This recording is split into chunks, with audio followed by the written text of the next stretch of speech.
ओम नमो भगवते वासुदेवाय। भागवत पुराण नवम स्कंद 16वां अध्याय। परशुराम जी के द्वारा क्षत्रिय संहार और विश्वामित्र जी के वंश की कथा। श्री सुखदेव जी कहते हैं, परीक्षित, अपने पिता की यह शिक्षा भगवान परशुराम ने जो आज्ञा कहकर स्वीकार की, इसके बाद वे 1 वर्ष तक तीर्थ यात्रा करके अपने आश्रम पर लौट आए।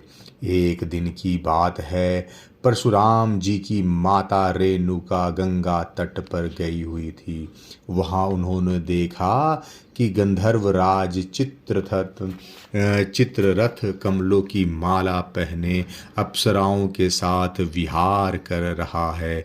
वे जल लाने के लिए नदी तट पर गई थी, परंतु वहां जल क्रीड़ा करते हुए गंधर्व को देखने लगी और पति देव के हवन का समय हो गया है, इस बात को भूल गई।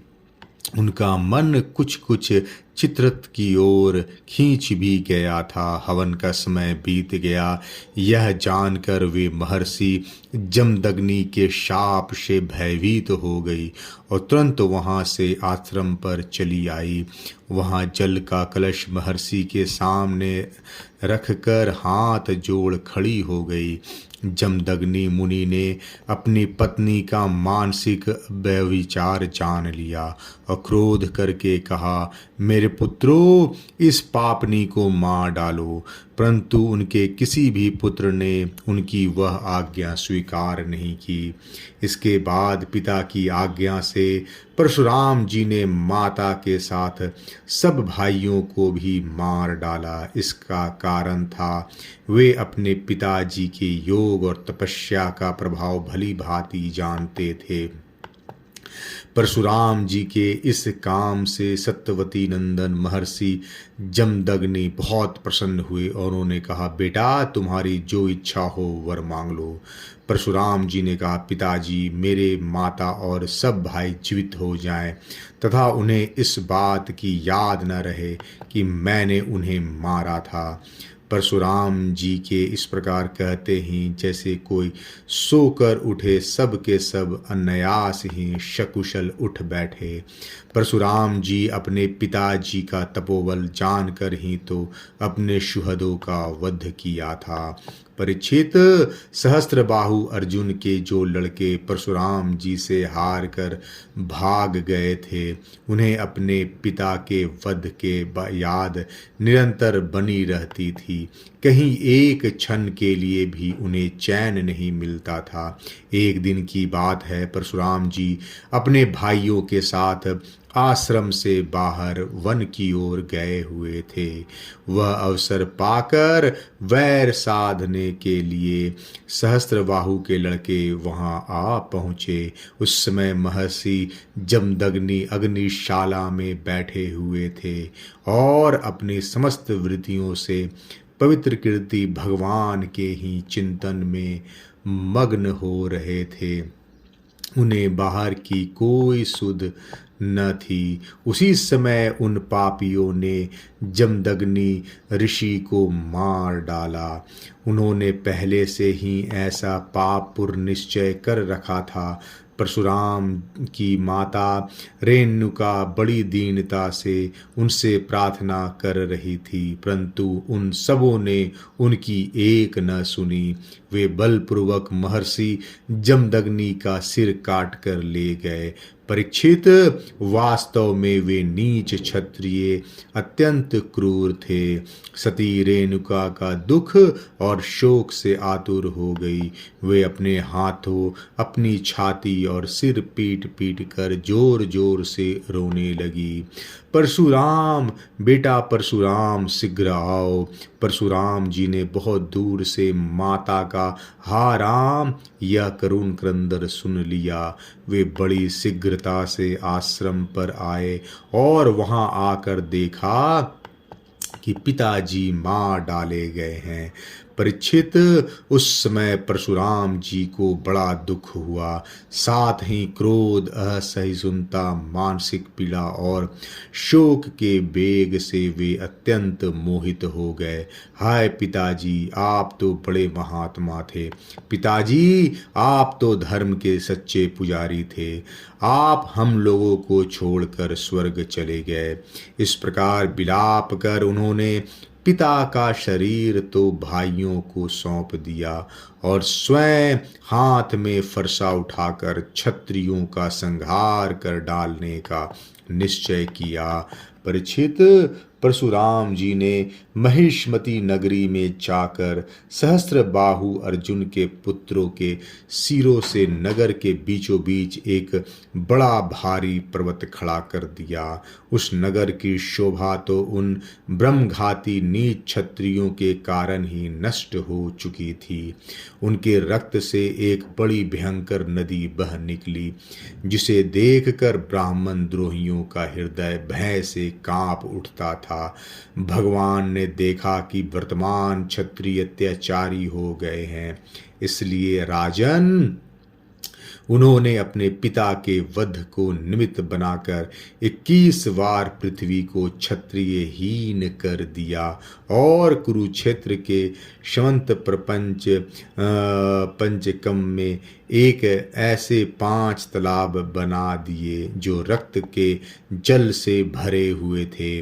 परशुराम जी ने अपने पिताजी का सिर लाकर उनके धड़ से जोड़ दिया और यज्ञों द्वारा सर्वदेव में आत्मस्वरूप भगवान का यजन किया। यज्ञों में उन्होंने पूर्व दिशा होता को, दक्षिण दिशा ब्रह्मा को, पश्चिम दिशा द्रव्यु को और उत्तर दिशा सामगान करने वाले उद्गाता को दे दी। इसी प्रकार अग्नि, कोण आदि विदिशाएं ऋत्विजों को दी, कश्यप जी को मध्य भूमि दी, उपदृष्टा को आर्यावर्त दिया और दूसरे सदस्यों को अन्य दिशाएं प्रदान कर दी। इसके बाद यज्ञांत स्नान करके वे समस्त पापों से मुक्त हो गए और ब्रह्म नदी सरस्वती के तट पर मेघ रहित सूर्य के समान शोभायमान हुए। महर्षि जमदग्नि को स्मृति रूप संकल्पमय शरीर की प्राप्ति हो गई। परशुराम जी से सम्मानित होकर वे सप्तऋषियों के मंडल में 7वें ऋषि हो गए। परीक्षित, कमल लोचन जमदग्नि नंदन भगवान परशुराम आगामी मनवंतर में सप्तर्षियों के मंडल में रहकर वेदों का विस्तार करेंगे।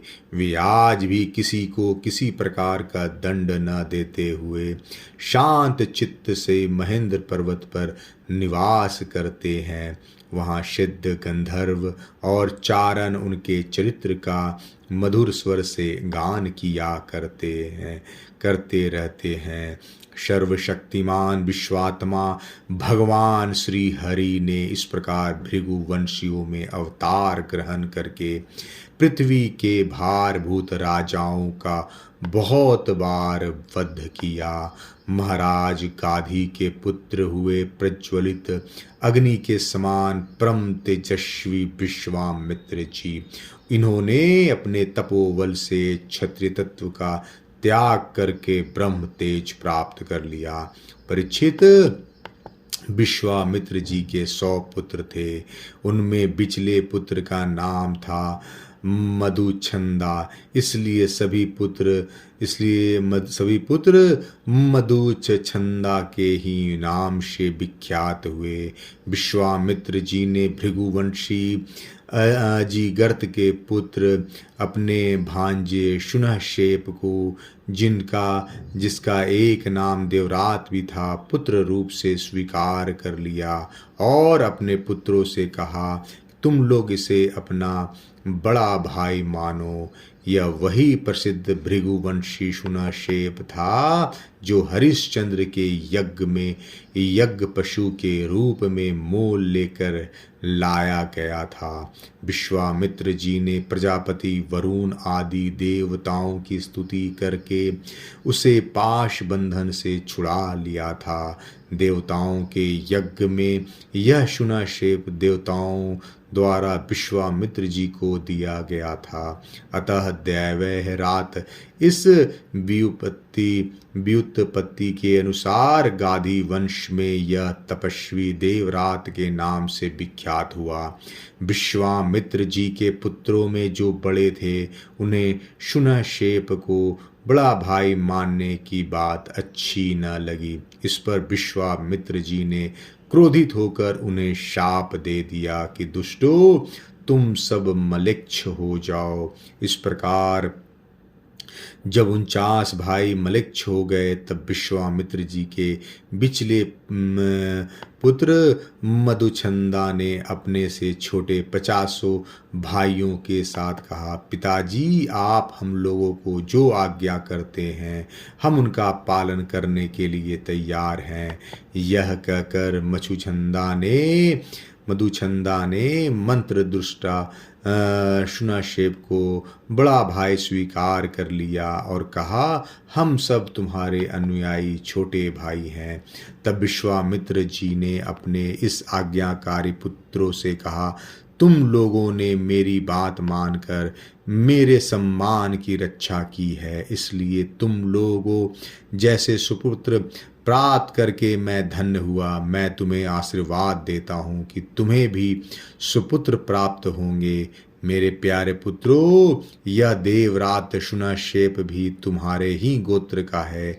तुम लोग इसकी आज्ञा में रहना। परीक्षित, विश्वामित्र जी के अष्टक, हारित, जय और कंतुमान आदि और भी पुत्र थे।